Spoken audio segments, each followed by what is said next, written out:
محترم ناظرین، ایک عجیب و غریب خبر یہ بھی ہے کہ ایک مہینے سے کم کے عرصے کے اندر ہم دیکھتے ہیں بڑے بڑے نامی گرامی علماء کو شہید کیا جا رہا ہے، مسجدوں میں، مدرسوں میں، عوامی پبلک مقامات پر، مختلف جگہوں میں، حتیٰ کہ نماز کے اندر بھی نہیں چھوڑا جا رہا، علماء کو شہید کیا جا رہا ہے۔ تو ایسے صورتحال کے اندر ایک عام آدمی بھی اندازہ کر سکتا ہے کہ ہمارے حکمرانوں کو اور ہمارے مقتدر حلقے کو کیا پالیسی اختیار کرنی چاہیے۔ آپ ان کی دوغلا پالیسی میں آپ کے سامنے تھوڑی سی رکھتا ہوں کہ کیسے دوغلا پالیسی کے ساتھ یہ لوگ چل رہے ہیں کہ جس وقت کے اندر ان کو مل بیٹھ کر کے علماء کی سیکیورٹی کا اہتمام کرنا چاہیے اور علماء کو جو ہے نا ان کے تحفظ کو یقینی بنانا چاہیے اور ان کے بچاؤ کی صورتحال کے جو ہے نا جائزہ لینا چاہیے، عین اسی وقت کے اندر پتہ نہیں کون لوگ ہیں ان کو مشورہ دینے والے یا کون سی لابی ہے جو ہمارے حکمرانوں کی جو ہے نا وہ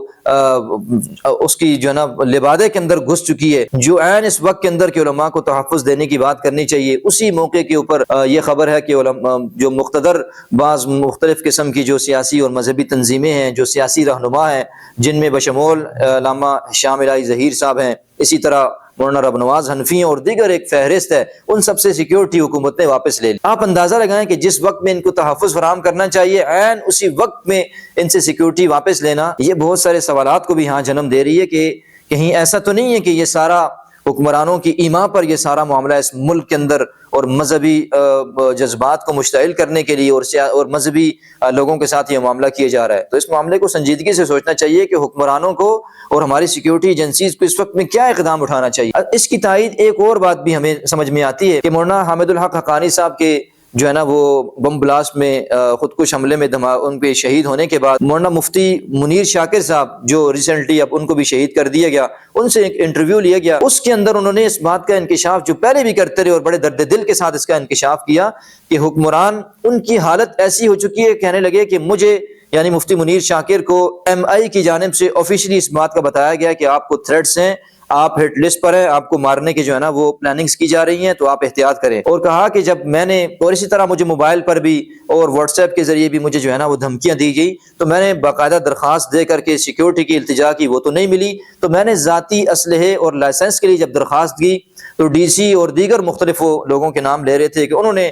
آئیں بائیں اشارے کر کے یہ میری درخواست تو ریجیکٹ کر دی، لیکن اس کے ساتھ ظلم یہ بھی کیا۔ یہ جو میں نے کہا نا کہ سوالات اٹھتے ہیں ان کے اس کام کے اوپر حکمرانوں کے کہ سیکیورٹی دینے کے وقت میں سیکیورٹی واپس لے لی، تو اسی طرح مفتی منیر شاکر اس کے ساتھ بھی کیا۔ کہا کہ میں جو اپنا ذاتی گارڈ کے ساتھ، ذاتی اسلحے کے ساتھ، جب مجھے وہاں اجازت نہیں دے رہے تو میں اپنی حفاظت کے لیے جہاں مجھے تھریٹس ہیں اور حکومتی ادارے مجھے سرکاری بتا رہے ہیں، تو میں اپنی سیکیورٹی کے لیے جب لے کر کے جاتا ہوں تو مجھے دشمنوں کے سامنے غیر مسلح کرنے کے لیے مجھے ناکوں پر، مجھے عوامی اجتماعات کے دوران مجھے غیر مسلح کر دیا جاتا ہے کہ تم یہ سیکیورٹی کیوں لے کر گھوم رہے ہو، تمہارے پاس یہ اسلحہ اور یہ چیزیں تمہیں تو اجازت ہی نہیں ہے۔ تو دیکھیں ایک طرف سیکیورٹی تھریٹس بھی ان کو موجود ہیں، دوسری طرف اگر وہ اپنی حفاظت کے لیے کوئی انتظام کرنا چاہتے ہیں، آپ لائسنس بھی نہیں دے رہے، اور اگر اپنی حفاظت کے لیے کوئی اسلحہ رکھ رہے ہیں آپ وہ بھی ان سے کھینچ لیتے ہیں، چھین لیتے ہیں، تو کیا اس کا سادہ سا اور واضح مطلب نہیں ہے؟ یہ نہیں ہے کہ آپ لوگ خود یہ چاہتے ہیں کہ ان لوگوں کو ان کے رحم و کرم پر چھوڑ دیا جائے، یا آپ لوگ خود اس کے اندر ملوث ہیں کہ ان لوگوں کو یوں ہی مروا دیا جائے، ان کو ختم کر دیا جائے۔ تو حکمرانوں کی یہ دوغلا پالیسی، یہ اہل علم اس کو نوٹ بھی کریں اور دین کا درد رکھنے والے کہ حکمران جو ہے نا اس معاملے کے اندر انتہائی غیر سنجیدہ ہیں، بلکہ میں سمجھتا ہوں وہ تو اس کو کوئی توجہ دینے کو بھی تیار نہیں ہے، بلکہ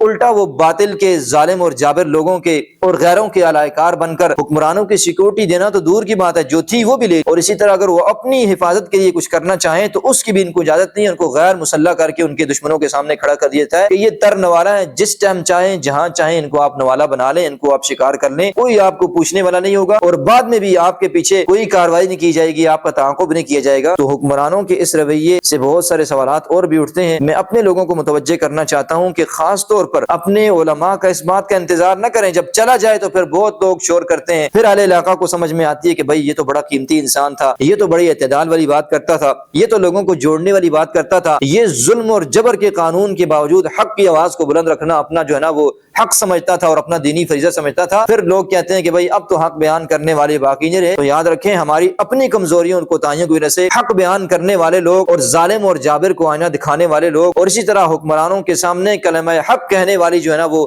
صدا بلند کرنے والے لوگ، ان کی زبانوں کو ہماری کمزوریوں کی وجہ سے خاموش کروا دیا جاتا ہے۔ تو ہمارے جتنے بھی لوگ، جتنے بھی احباب کام کر رہے ہیں دینی حلقات کے اندر، وہ خاص طور پر اپنے علماء کی سیکیورٹی کا، ان کی حفاظت کا اور ان کے تحفظ کا اہتمام وہ لوگ کریں، اور حکمرانوں کے اور دیگر کسی بھی ادارے کی ایما پر ان کو نہ چھوڑیں کہ یہ لوگ تو میں سمجھتا ہوں کہ ان کی جانوں کے درپے ہو چکے ہیں غیروں